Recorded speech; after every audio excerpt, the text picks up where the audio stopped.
forget about it. Okay, I should forget about trying to do that accent. But I also want to talk about that idea this morning when we're thinking about how to be content or happy in the middle of a crisis, or for that matter, any other circumstance. Just forget about it.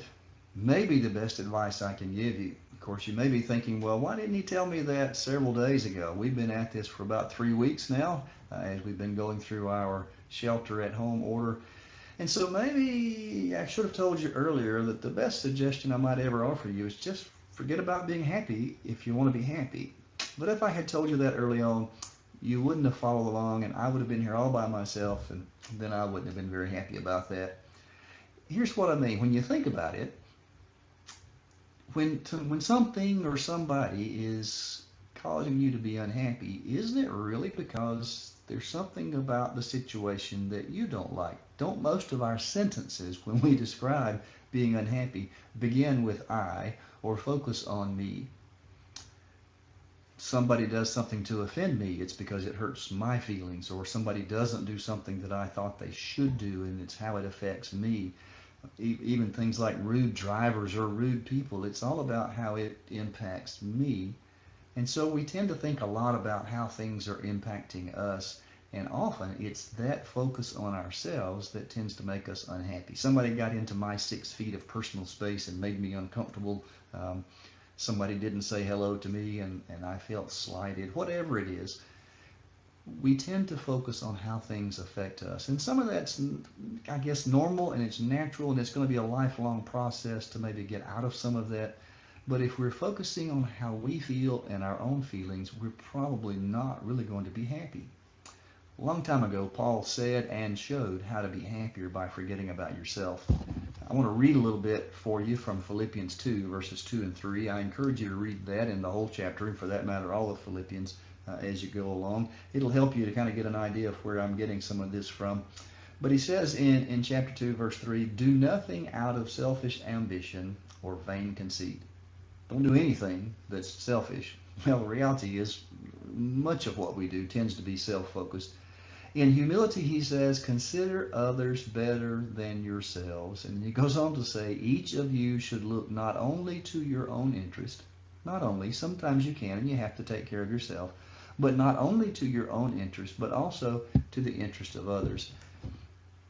When we can focus on other people and what's going on with them and what they need, we will forget more about ourselves, and we'll actually find that we're more content. How many marriages would be greatly improved if each person looked and thought about the interest of the other person? How many political or religious disputes could be avoided if each person were trying to understand the other person's interest and why their view is important to them? Paul didn't just talk about it, he also lived it, he demonstrated it. When you go back to chapter 1, the first part of the letter, he talks about his own predicament, his own circumstance, that he might die, he might not. And he says, it'd actually be better for me if I died. That would be easier, and I'd be better rewarded. But in verse 23, he says, I desire to depart and be with Christ, which is better by far, but it is necessary for you that I remain in the body. Convinced of this, I know that I will remain, and I will continue with all of you for your progress and joy in the faith, so that through my being with you again, your joy in Christ Jesus will overflow. Paul even thought that the outcome of his imprisonment, whether he lived or died, was dependent more on what was good for other people and would bring them joy than what was good for him and would bring him joy. Paul writes in this letter about finding joy, the secret of being content in any and every circumstance. I think that's possible when you just forget about the circumstances and stop thinking about how the circumstances impact us. I like this expression. I can't say it very fast, and I certainly couldn't say it 5 times fast, but pity parties produce putrid perspectives. Pity parties produce putrid perspectives. The more I think about how terrible the circumstance is for me, I can't go out, I can't go to work, I can't hang out with my friends, whatever it is, the worse my attitude becomes and the less content or happy I become. I think happiness is a lot like a cat we used to have. His name was Jerry, actually Mongo Jerry, but we called him Jerry. And one thing about our cat, if you wanted to pet that cat, you didn't need to to let him know that if you pursued him, he would run away from you.